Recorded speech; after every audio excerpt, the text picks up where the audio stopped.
At 17, my father disowned me, but when I boldly crashed his golden daughter's perfect wedding in black, I made sure his legacy fell before the vows. My name is Sloane Carter. That day, I walked into my half-sister's wedding in a simple black dress, holding a folder that could burn down the entire legacy of the Whitmore family. I wasn't invited, but I knew I'd be noticed. As my father, a renowned surgeon, gave a speech about family, honor, and medical ethics, I stepped out from the row of chairs and walked straight up to the microphone, and I said, "Ask him about the 17 deaths he buried under that prestigious hospital." The room fell silent. Have you ever been crushed by your own blood to protect their reputation? If this story stirs something painful or familiar inside you, leave a comment below. Hit like and subscribe to hear the full story of how I, a disowned daughter, came back with justice and with the truth they tried to bury for good. If you've ever lived in a house where you always felt like a stranger, you'll understand what I'm about to say. I'm the daughter of Everett Whitmore. Not on paper, but undeniably by blood. He once had a quiet life with my mother, a devoted nurse named Marianne Carter. They lived together for 6 years, never married. He always said he was waiting for the right time, but that time never came. My mother died when I was 11. A stroke during a routine surgery, an allergic reaction that could have been managed if the orders had been followed correctly. But the chart disappeared. The explanation shifted from complication to sudden heart failure. I still remember my father standing in that cold hallway, not hugging me, not saying a word of comfort. He simply pulled out his phone and said, "And all the rest. Don't let this leak to the press." A week later, I was moved into another house. A woman named Celeste lived there along with a blonde girl named Harper. She was 3 years younger than me and called Everett Daddy with a voice so sweet it made your throat tighten. Celeste spoke to me during our first dinner while I was still in mourning clothes, my funeral pin untouched. You can call him Everett. Harper calls him Daddy to avoid confusion. The first family photo they took that Christmas. I was left out of the frame even though I wore the same dress as Harper. Celeste looked at me as I faced the camera and tried to smile. Not everyone needs to be in the picture. I lived in the small room next to the garage, which used to be an old home gym. No windows, just a dull yellow light from a ceiling bulb, and Harper. Harper had the attic suite with a chandelier, floral wallpaper, and a wardrobe with a built-in ladder. I wasn't allowed to call him my father in public. At school events, when Harper ran into his arms like an angel straight out of a catalog, I would step back. If anyone asked who I was, Everett would simply say, "A friend's daughter. We're helping her out." I did well in school, but every time I brought home a certificate or a scholarship letter, Celeste would gently fold it and tuck it into a drawer. "Don't draw attention, Sloane," she'd say. "This family already has a public face." That face was Harper. She got piano lessons, horseback riding, Italian tutoring for a summer study program in Italy. And me, I was told not to scratch Celeste's Lexus while scrubbing the back patio on Saturdays. I used to think maybe he'd change just once, call me by my name the way a father does, look at me and see his daughter. But hope, when starved long enough, rots into anger. I dreamed of becoming a doctor like my mom. I applied to medical school with an almost perfect GPA and a letter of recommendation from a high school teacher who believed I would be a true healer. Then came the strange meeting with Celeste, not Everett. It was the week before my 18th birthday. She sat me down in the living room with a folder and a Mont Blanc pen. "This is a private agreement, not related to scholarships. It's for the family's privacy. Sign this and we'll continue supporting your college tuition. Don't sign and that's fine too, but after that, all ties end." I opened the first page. The terms were chilling. Never mention my blood relation to Everett Whitmore. Never disclose any details about the family's private life. Never share information that could harm the hospital brand. I set the pen down. I didn't sign. Celeste sighed as if I were the final stain she couldn't scrub clean. "We hoped you'd choose wisely." Everett never showed up that day, but the next afternoon, an envelope slid under my bedroom door. Inside was a letter, 3 cold lines. "We hold no further responsibility for you. Do not contact us. All support will cease immediately." I walked out of that house on my 18th birthday. No cake, no goodbyes, not even a happy birthday. I carried an old suitcase, a pair of shoes with worn-out heels, and a photo of my mother holding me in her hospital bed back when she was still alive. Since that day, no one in that house ever said my name again, and I stopped calling them family. I don't remember exactly which bus station bench I slept on that first night, only that it was cold and a woman 2 rows over had her feet wrapped in old newspapers. She handed me a wrapped sandwich and didn't ask my name. Just like the rest of the world back then, they had no idea who I was. The first few months after leaving home were all about survival. I got a night shift job in the kitchen of a small diner on the outskirts of Stamford, then later worked as a janitor at a mid-size private hospital. The place had its own morgue, clean, sterile, and quiet as unspoken grief. I was assigned to mop the floors, monitor the refrigeration units, and sometimes help file patient records sent to archives. No one really noticed me.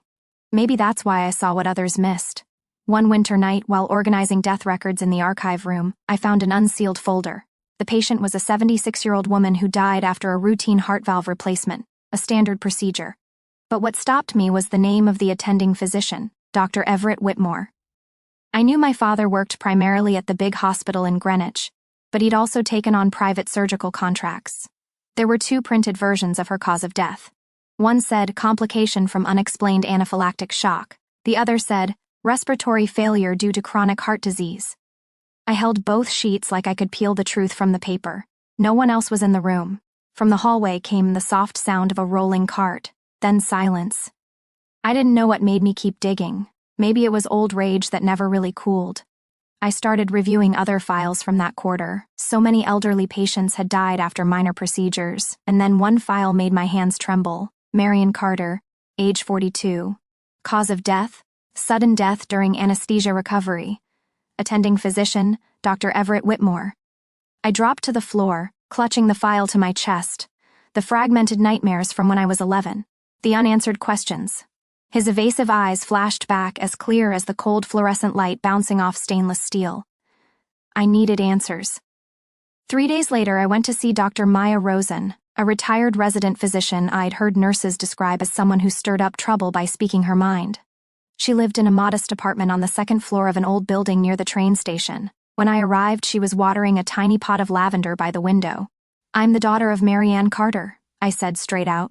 No small talk. She paused, looked at me for a long moment, then opened the door and invited me in without another word. I handed her the file. She put on her glasses, carefully flipped through each page, eyes fixed on the text. 10 minutes later, she looked up. "I've been waiting for this day," she said slowly. "What day?" I asked. "The day someone came asking for the truth." I clenched my hands. "Do you know what happened to my mother?" She sat down across from me, her voice rough like someone reopening memories a decade old. That day, Marianne was assisting in surgery, but felt dizzy and went to the break room. Her shift should have been canceled, but the hospital was understaffed. A new doctor suggested trying a new anesthetic not recommended for patients with allergy history. No one checked her old file. By the time Marianne was taken to recovery, her pulse was nearly 0. I was there when the nurse reported the allergic reaction, but by the next morning, the official cause of death had already been revised. The last person to sign it was your father. I closed my eyes. Why didn't anyone speak up? Maya leaned back in her chair, pulled an old yellowed letter from a drawer. "I filed an independent report, but I was threatened with suspension. The patient's family didn't demand anything. The hospital covered all expenses and arranged a proper funeral. Only you weren't given the chance to say goodbye." I looked at the letter, the ink slightly blurred from dampness. We were forced to change the report. They claimed she died from underlying conditions, not an anesthetic reaction. I held the letter. It felt like someone had handed me back a stolen piece of memory. I wasn't that child staring through the ICU glass anymore. I was the one holding the first piece of evidence. I left Maya's apartment at dusk. In my hands wasn't a folder or a yellowed letter. It was the first fragment of a truth buried too long. I returned to school on an early spring morning when the branches were still bare, and I was the only one in class wearing a torn knit cap. People say going back to school in your 20s isn't easy, especially with no family behind you, no bank account to fall back on. But I had one thing, a reason not to quit. At first, I planned to study medicine like my mother. I still remembered the look in her eyes when she talked about overnight shifts, about patients who seemed hopeless but pulled through, because someone stayed by their side long enough not to give up on them. I threw myself into studying, top scores in every class. But the deeper I went, the more I realized truth doesn't always win in medicine. Sometimes truth is rewritten with a signature. I decided to switch fields. Health law. It might sound dry, but to me it's where the law touches what was once hidden behind jargon and forged records. I legally changed my name to Sloane Carter, taking my mother's last name, shedding the Whitmore name that once branded me as writing on a reputation in a tabloid article when I was 16. Since then, no one knew I was the daughter of Dr. Everett Whitmore, and I kept it that way. I lived in a third-floor walk-up with no elevator, tutored freshmen to pay rent, and lived off instant noodles for weeks. But every night when I opened my laptop, I returned to that old file. My mother's death and the other victims. I stayed in contact with Dr. Maya Rosen, the only person who spoke the truth when there was nothing left to lose. She once told me, truth doesn't always win, but it shouldn't be forgotten. We built a spreadsheet connecting suspicious deaths from the early 2000s to the present. Patterns began to emerge. Same attending doctors, irregular file ID changes, autopsies rewritten in identical phrasing. One name kept repeating. Princeton Regional Medical, the Whitmore Family Hospital, and within it, not my father, Harper Whitmore. I found her name in a glowing press article about a clinical trial program for rare pediatric patients backed by Harvard Medical, sponsored by a major medical device company. The article praised Harper as a rising star, changing the face of community health. She wore a white coat, smiling brightly, surrounded by sick children. I froze. I didn't hate Harper, but I never fully believed she was innocent either. I started digging through the patient list in that trial, and I found a hidden, unpublished record. Matthew Jenkins, male, 14 years old, died after a procedure involving an experimental device not yet approved by the FDA.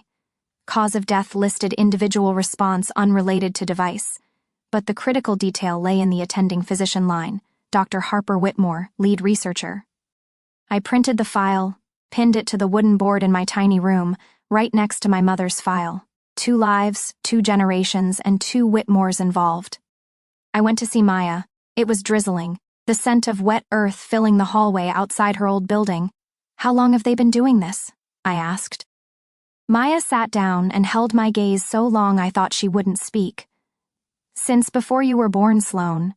But if you want to prove it, you need something undeniable." "Like what?" "Transfers, financial transactions, internal memos. If Harper received scholarships or funding from the device manufacturer, and you can link that to the child's death, that's not just unethical, that's criminal. And if I find it, would you be willing to testify?" She smiled, tired but steady. "I have nothing left to lose. But you still have a future. Be careful." That night, I didn't sleep. I dug through scholarship data, medical research funding, and pharmaceutical contributions to the hospital during the clinical trial years.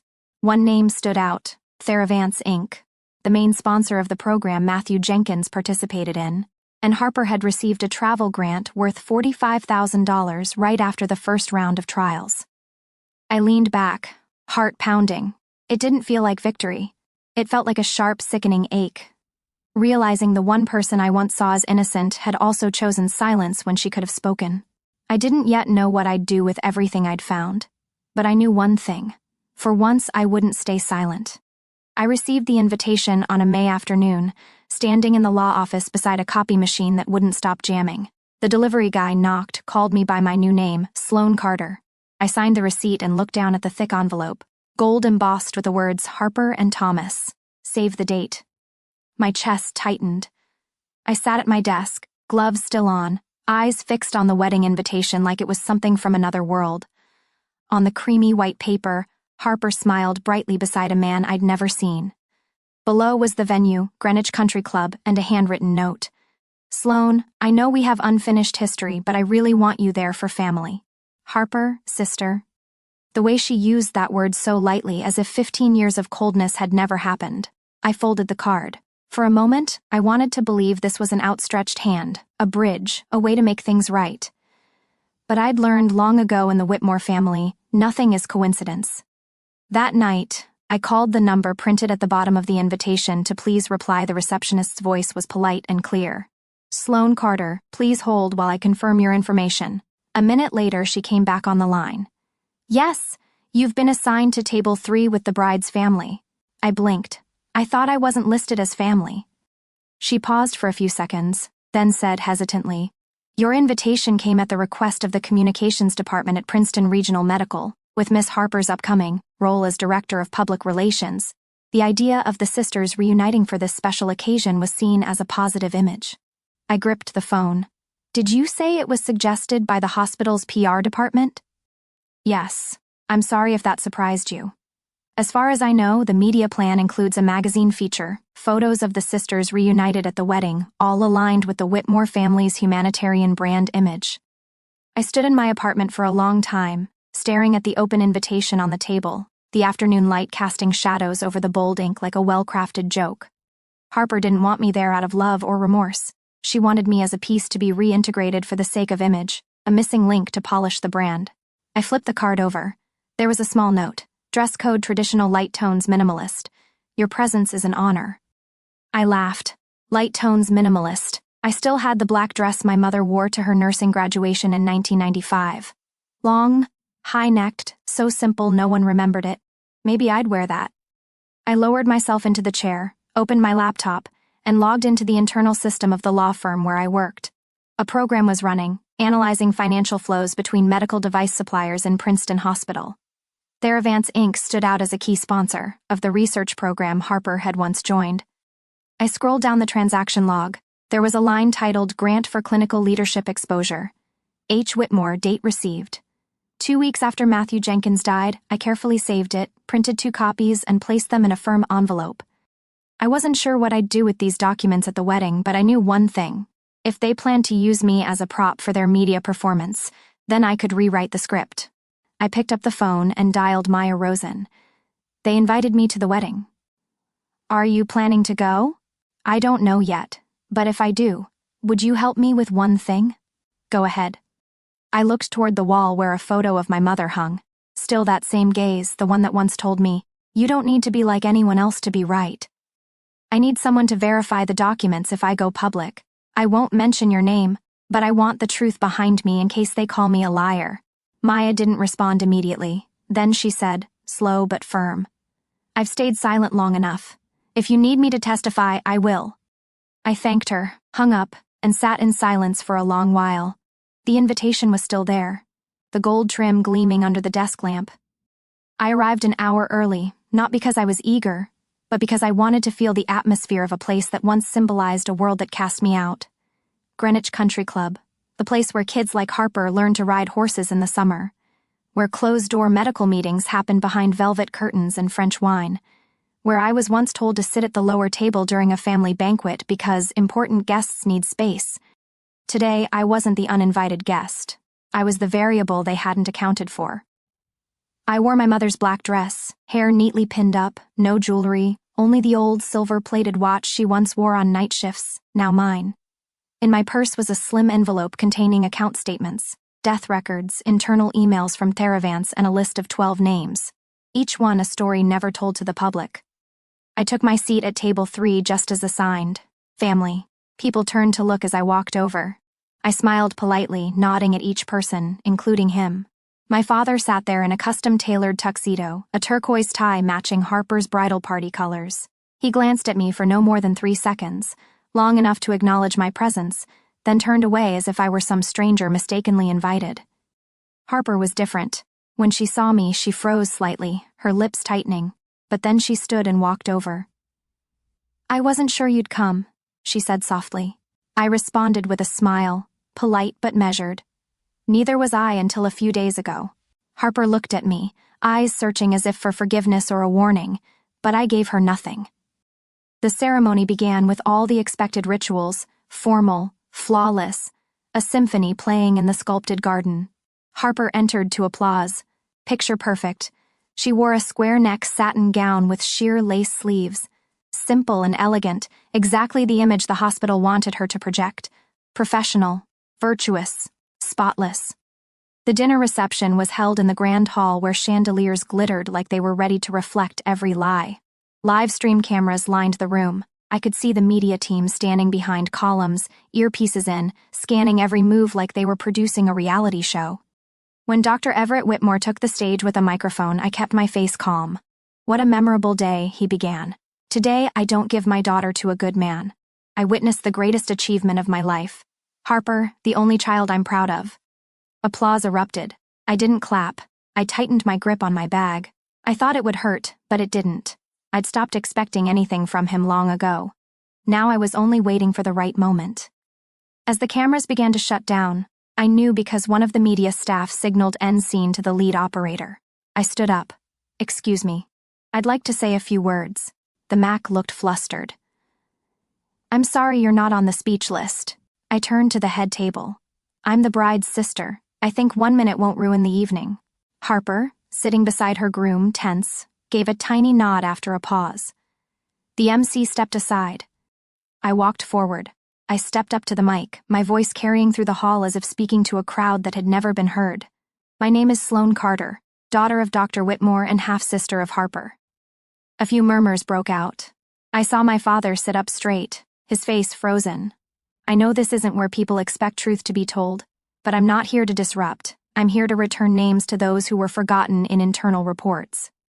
I pulled the envelope from my purse and took out a sheet. Matthew Jenkins, 14 years old, died after participating in an unapproved medical trial. Trial lead, Harper Whitmore.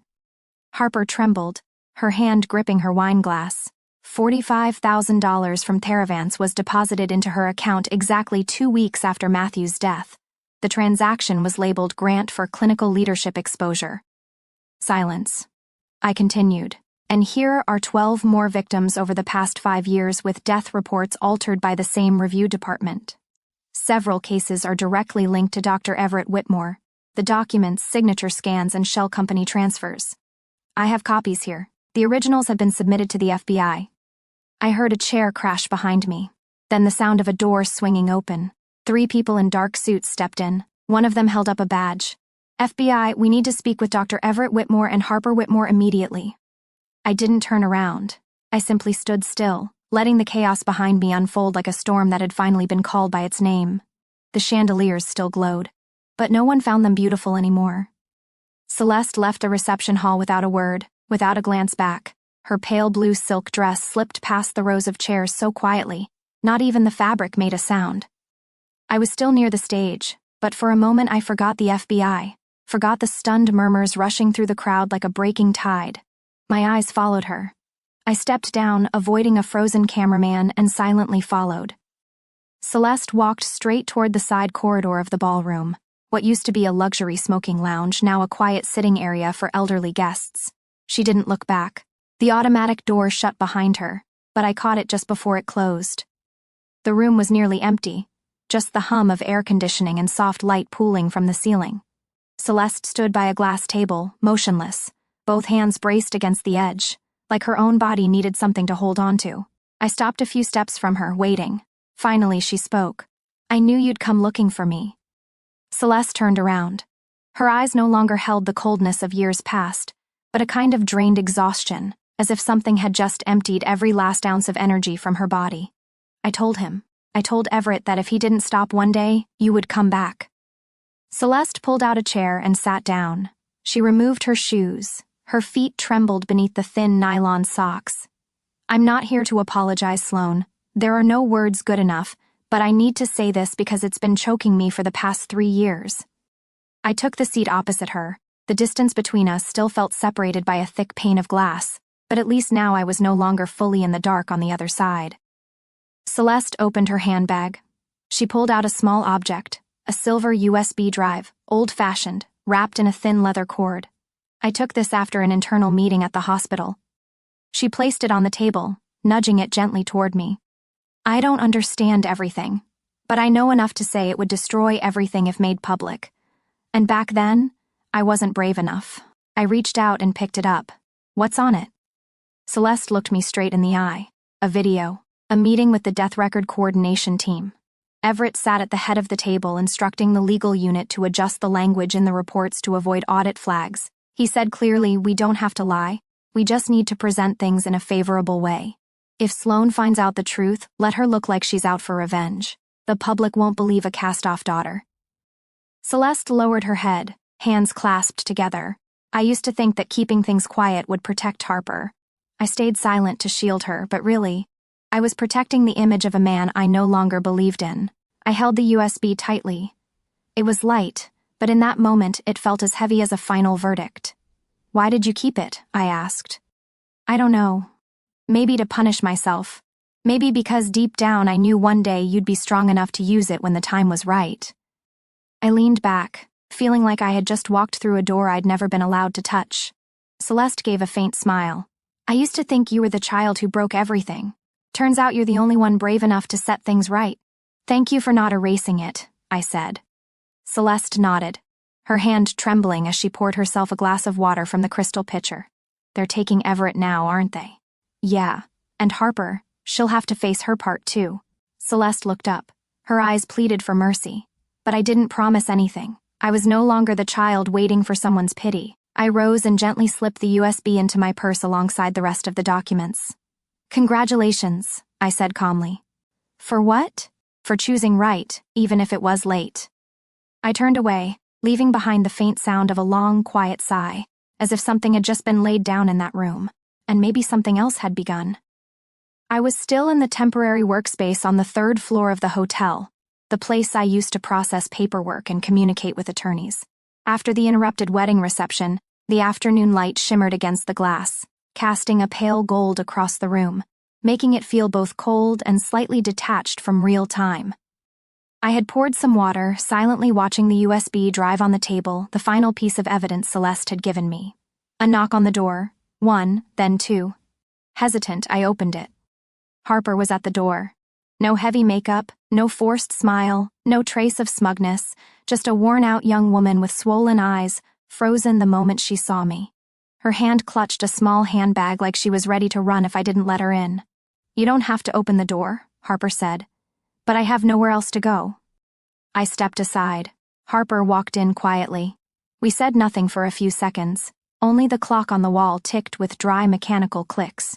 I knew you'd come, I said. Harper looked up at me, tried to form a thin smile, but it vanished instantly. He called off the wedding this morning, and the hospital sent a termination letter. No further investigation needed. I guess that's enough. I pulled out a chair, resting my hand on the still open file. Harper didn't sit. She remained standing like she didn't dare relax her back into anything in this room. You have every right to hate me. I knew about what happened with that patient. I didn't sign the falsified report, but I read it. I saw the numbers didn't match, saw the directives from the compliance team, but I didn't say anything. Her voice trembled. I was scared. I was being considered for a promotion. I knew if I stirred things up it would all collapse.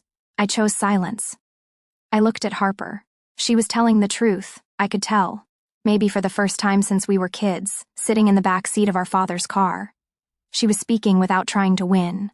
You chose his side, I said calmly, without anger or coldness, simply stating a fact. Harper nodded, and the tears came suddenly, like a small cup filled too high. I thought if I was good enough, obedient enough, I'd be loved. I didn't think you'd come back. I never thought you'd dare expose it all. I closed my eyes briefly. There was a time I thought Harper was my shadow, softer, quieter, less defiant, and because of that, more loved. But now I realized she was a victim of the same hand. She just chose a different way to survive. Harper stepped forward and finally sat across from me. I'm not asking for forgiveness, but if you're going to dismantle the legacy he built, if you're going to tear down every layer beneath that moral facade, then let me help. This time, not with the eyes of a sister judging a younger sibling, but as a woman considering the offer of someone who once stood on the other side. How? I asked. Harper wiped her eyes and pulled a file from her purse. This is all the internal communication from the last 3 months between departments and the finance office. Some verbal orders were transcribed into the digital logs I used to back them up, in case I ever had to prove I was following instructions. I don't need them anymore. I took it. Each page a sliver, a layer peeled off the statue they had built to worship. Harper met my eyes, her voice softer now. I'm not doing this to redeem myself. I'm doing it because I don't want to keep living in the house he built with blood and lies, calling it love. We let the silence settle between us for a moment. 2 women, no longer fighting for a place in the heart of a man who had lost himself long ago. Outside, the light had changed, but inside the gentler glow made the sharp edges inside me soften. 3 months after Harper handed over the internal documents, the official investigation began. First, a small article in an independent medical journal. Then, a series of public requests from the Ethics Oversight Board, and then the walls, the ones propped up by certificates, honors, and polished glass, began to crack. I remember the morning the federal inspection team walked into the hospital. Calm, but their eyes missed nothing. Harper and I waited in a second-floor meeting room, the session yet to start. She didn't speak, only poured tea into 2 handleless ceramic cups. Her hands still trembled slightly, but her eyes were different from the last time I saw them. No more dodging, no more escape. A week later, the press began to report, and then the flood of media attention swept away every glamorous title my father had used to shield his career. Everett was arrested during a closed-door board meeting. Footage of him walking out of the building in handcuffs dominated the evening news. But what stunned me wasn't his fall. It was the way he looked straight into the camera. No anger, no resistance, no plea. As if he had always known this day would come. He just never expected it to come from the daughter he once pushed out of the family photo. The trial lasted 6 weeks. Witnesses once paid to stay silent came forward. Several doctors submitted audio recordings and internal emails. The compensation for victims, mostly families of those who died from covered-up malpractice, exceeded $30 million. And the final sentence for Everett, 22 years in prison, no parole. I wasn't at the sentencing. I was at a small house outside the city where Celeste had moved after publicly renouncing all joint assets with Everett. She didn't take a cent from the retirement fund, didn't retain any hospital shares. I won't live another day on blood money, she told me the last time we crossed paths in the courthouse hallway. Celeste now grows vegetables, teaches art to kids in town. Each month, she donates a small portion of her remaining savings to the foundation Harper and I started, Echo Foundation, an organization that receives, counsels, and provides legal support for families harmed by medical negligence or institutional abuse. I don't know if I've fully forgiven Celeste, but I know that when she placed her hand on my shoulder without words, without excuses, a gesture from a woman who once stood at the edge between submission and resistance, I didn't feel angry anymore. Echo Foundation was born on an autumn evening when Harper said, "If we only bring down one name, another will grow in its place. But if we give a voice to those who've never had one, maybe silence will stop being such a comfortable option for everyone else." We rented a small office near the University District, brought in a team of young lawyers, retired doctors, and mental health professionals who had stepped away from the system because they refused to cover things up. Every week, someone new walked through the door, some trembling with a file in hand, some holding nothing but a photo, some with only a question. Was that supposed to never happen? We didn't promise instant justice, but we listened, we took notes, we connected people, and we made sure silence was no longer the only choice. Then one day, I received a letter from the National Human Rights Commission inviting me to receive a Medal of Honor for contributions to medical transparency and citizens' right to know. The ceremony was held in a grand hall live-streamed with a full choir and bright stage lights. I wore a light gray dress, simple, no color, no prepared speech. When the host called me up to speak, I walked out, accepted the tiny medal, a silver circle engraved with the words Veritas Vita Est, and stood before the microphone. I looked out over the room, saw a few familiar faces who had once sent thank you letters, saw Harper in the third row, her eyes glistening. I said, "I didn't come back to tear a family apart. I came back to remind them and remind myself that silence has a price, and some prices are too heavy for anyone to carry for a lifetime." Then the entire hall rose, applauding in a wave that wasn't thunderous but steady, like the heartbeat of something that had finally come back to life after being buried for far too long. That autumn was gentler than the ones before. No more sharp winds slipping through the seams of white lab coats. No more emergency call speakers echoing floor to floor like the knock of fate. Just stillness, the scent of fallen leaves and a sky, the faded gray of old patient gowns. Harper and I paused in front of the hospital, its new name displayed above us, the new sign hung on the old brick wall, quiet but clear. Eliana Greer Community Medical Center, named after the 8-year-old girl who died during a surgery delayed for internal prioritization. Her mother was the first to testify back when Echo Foundation didn't even have an official office. Today, she is one of the center's executive directors. I looked at the sign, feeling neither overwhelmed nor empty, just calm, like the final door had closed after years caught between two worlds, truth and endurance. Harper slipped her hands into the pockets of her long coat and asked softly, "If you could go back, would you still leave the way you did?" I turned to her. Harper's eyes no longer held fear, only something deeply human, genuine, like someone finally stepping out of the long role they'd been playing. I replied, "I'd leave sooner." We walked along the side hallway of the building, the wing that used to house the inpatient rooms, where my mother spent her final 3 days, her name missing from the system due to a data update error. I remembered the thin blanket pulled across her chest, the outdated heart monitor humming unevenly, and her clouded gaze as I held her hand one last time. Now, that room was a community health library, offering free materials on patient rights and basic legal aid. On the wall hung children's drawings, hearts, stethoscopes, and women without lab coats, but holding pens and paper. Back at the office, I opened the door and stepped in. On the desk, next to the computer and a stack of medical files under review, was a simple wooden photo frame. My mother in the photo wore a light gray blouse, her hair in a low bun, her gaze steady. Not the tired eyes from her hospital bed, but the look of someone who had stood in a headwind without bowing. I used to fear I'd forget her voice, forget the small things, like how she'd place a hand on my shoulder when I mispronounced a medication name, or how light her footsteps were every Sunday morning. But it turns out some memories don't need holding on to because they never leave. Beneath the frame, I placed a small brass plaque engraved with, "No one should die in silence." Harper walked in, noticed the photo, glanced at the inscription, then sat in the chair across from me. "You never told me. What made you start questioning everything?" she asked. I was quiet for a moment, then said, "It wasn't one thing. It was 100 little things. A grimace that never made it into the chart. A signature sign before it was complete. A patient saying, 'I feel like I don't exist.'" I paused and looked at Harper.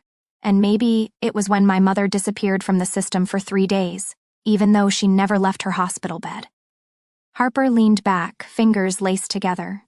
"I think sometimes we don't need to wait for the truth to be exposed. We just need someone to ask, 'Why is it like this?'" I smiled and someone else brave enough to answer. "Because it was never supposed to be." Outside the window, sunlight pierced through clusters of red maple leaves. The light moved gently across the wooden floor as if someone had lit a small lamp in an old room, not to illuminate the past but to remind us that darkness was never meant to be the default. We remained there in quiet stillness, no more words exchanged, but in that moment, I knew the story wasn't over. And it didn't need to be. Because once truth has a place, it doesn't die. It simply changes form and quietly lives on through the hands that carry it forward. Maybe each of us has lived a moment like Sloan, standing before an old door, looking back at what we've lost, what we've stayed silent about, and wondering what if I had spoken up sooner. Have you ever felt that way? That there was a truth you kept, not because you didn't know right from wrong, but because you feared losing your place, being misunderstood, hurting someone only to realize in the end it was the silence that made everything hurt more.